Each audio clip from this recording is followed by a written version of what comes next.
Firefighters watched from their fire trucks as wildfires continue to burn on Thursday, near Calistoga, Calif.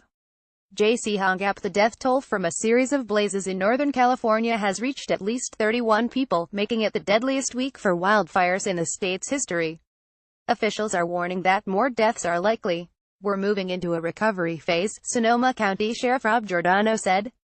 "That is the reality part of it." Speaking late Thursday, Giordano said that 2 more bodies had been recovered as search teams moved into areas where people had been reported missing in the wake of the fires.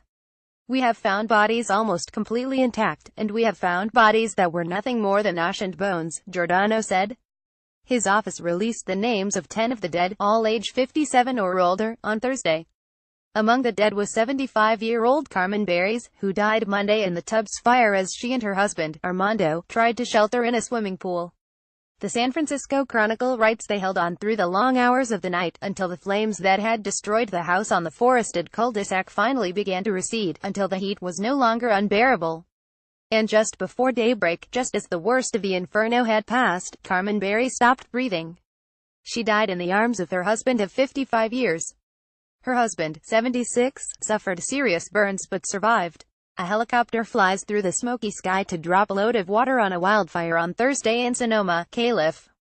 Rich Pedronchelia. The fires erupted on Sunday and were swept unpredictably by strong winds, destroying 3,500 homes and other structures in places familiar to most Americans only from the labels on bottles of wine. Sonoma and Napa counties have been hard hit, as have Mendocino, Yuba, Nevada, Butte and Orange counties. 21 fires spanned 300 square miles. Most were less than 10% contained as of late Thursday. "We are not even close to being out of this emergency," said Mark Gallarducci, director of the state's Office of Emergency Services.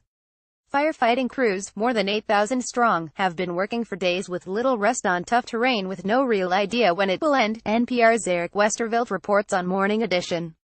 "We're pretty exhausted. It's pretty steep terrain. We've been dealing with trying to save the structures," Sonoma firefighter Stephen Moore tells NPR, adding that he's gotten very little sleep in 4 days of battling fires.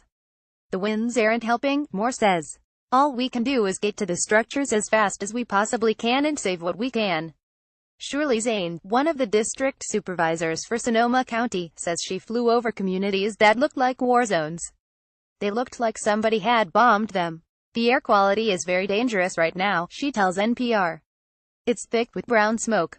People cannot really go outside. It's really not safe. You see a lot of people going around with face masks." Wayne Peterson of Sonoma described the air as acrid. "I'm wearing the mask because I've been here 2 or 3 days now. I live here," Peterson was quoted by the Associated Press as saying. "It's starting to really affect my breathing and lungs, so I'm wearing the mask. It's helping." The San Francisco Chronicle writes 10 bodies recovered in the wreckage have been identified. The youngest of those victims was 57. Most of the others were in their 70s and 80s, Giordano said.